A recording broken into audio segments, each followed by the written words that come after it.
વડોદરામાં જેતલપુર રેલવે ગરનાળાના પોપડા ખર્યા છે। અંડરપાસના સીલિંગના પોપડા રોડ પર પડ્યા।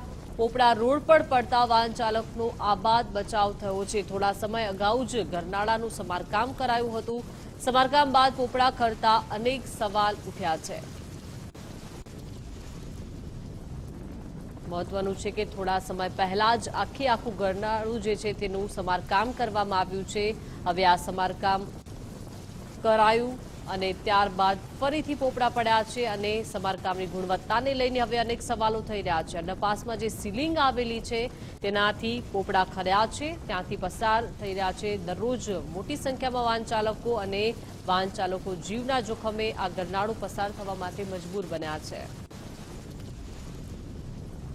પણ આવા જે જર્જરિત બ્રિજો છે ખરેખર તંત્રએ એની કાળજીપૂર્વક સમારકામ કરવું જોઈએ। જો કદાચ આ કામગીરી ના થાય તો આવનારા સમયની અંદર કોઈનો જીવ જશે એ વાત તો નક્કી છે। સાથે સાથે હું એ કહેવા માંગીશ કે આ જે બ્રિજ છે સમારકામ ટૂંક દિવસ થોડા દિવસોમાં કરવામાં આવ્યું હતું। એટલે જે પણ કોન્ટ્રાક્ટરને માલે તુજારાને કોન્ટ્રાક્ટ આપવાને તકલાદી કામગીરી કરવાની અને આવી રીતે જો કોક થાય તો લોકોનો જીવ લે એવી આ લોકો કામગીરી કરે છે। એટલે આવા જે કોન્ટ્રાક્ટરો છે એના પર લગામ લગાવવી જોઈએ અને સારી રીતે કામગીરીને એક ફરી કોકરનું જીવ ના જાય એનું ઉદાહરણ પૂરું પાડવું જોઈએ। વડોદરા શહેરમાં 2 દિવસથી વરસાદી માહોલ છે તે જોવા મળી રહ્યો છે અને તેને લઈને અનેક જગ્યાએ જે પોપડા ખરવાની પણ જે દ્રશ્યો છે તે જોવા મળી રહ્યા છે। હાલ જેતલપુર બ્રિજની જે નીચે અંડરપાસ જે પસાર થઈ રહ્યો છે અને તેના જે ગરનાળું છે તેના પોપડા હાલ ખડ્યા છે। અંડરપાસના સીલિંગના પોપડા ખરતા આ પોપડા છે તે રોડ પર પડ્યા હતા અને અહીંયાથી જે પસાર થતા વાહન ચાલકો હતા તેમનો પણ ક્યાંક ને ક્યાંક આબાદ બચાવ થયો હતો। મોટી સંખ્યામાં અહીંયાથી વાહન ચાલકો છે તે અવર જવર કરી રહ્યા છે। થોડા સમય અગાઉ જ આ જે ગરનાળું છે તેનું સમારકામ કરવામાં આવ્યું હતું અને સમારકામ બાદ પણ આ પોપડા ખરતા હાલ તો અનેક સવાલો છે તે ઊભા થઈ રહ્યા છે।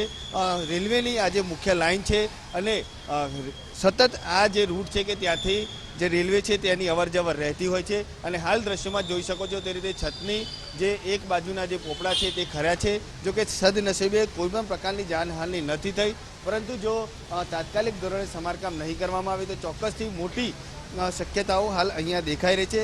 હાલ પણ જે રીતે જોઈએ તો સતત અહીંયાથી જે મુસાફરો છે અથવા તો જે ટ્રેન છે તેની અવર જવર રહેતી હોય છે અને કોઈ પણ અનિચ્છનીય બનાવ ન બને તે માટે તાત્કાલિક આ જે છત છે તેનું સમારકામ કરવું જરૂરી છે। થોડા સમય અગાઉ જ આખું આજે સમારકામ છે તે કરાવવામાં આવ્યું હતું, પરંતુ ક્યાંક ને ક્યાંક છતના પોપડા પડતા હાલ પણ આજે સમારકામ છે તેના પર સવાલો ઊભા થઈ રહ્યા છે। કેમેરામેન લીકે સોલંકી સાથે અલ્પેશ સુતાર, ગુજરાત ફર્સ્ટ, વડોદરા।